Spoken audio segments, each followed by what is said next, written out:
broke the news of De León's re-election this morning. She joins us live now. Melanie, what do you make of this? What do you think his chances are?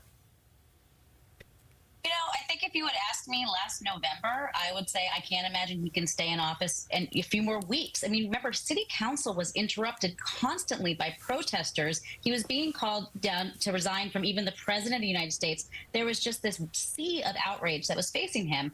But, you know, we live in kind of a different political era, and I think he is following this playbook of trying to outlast a political scandal. And whether that's time, whether that's doing the sort of meat and potatoes constituent work that we're seeing in the district, and whether it's maybe having the advantage of name ID over his challengers, I think it's right. I think that this is not necessarily a slam dunk that he's going to lose. I think there's a lot of question marks here.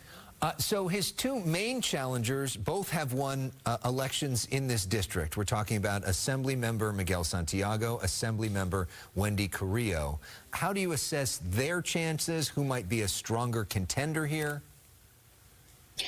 Well, what's fascinating is that not only have they both represented parts of the district, but they also have worked with council members, Kevin De León. And so there's kind of a personal element here too, right? These are former friends, former colleagues that are running against each other. And when politics gets personal, that's when I think campaigns can get pretty sharp elbowed.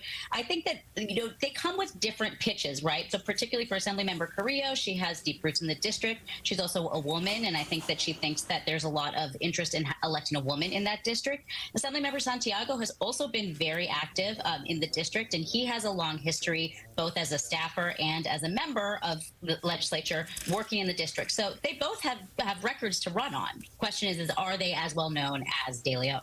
And isn't this potentially the kind of thing that will be studied by political scientists in history books for years to come, right? This idea, if Kevin De León somehow wins this thing, wouldn't that be something?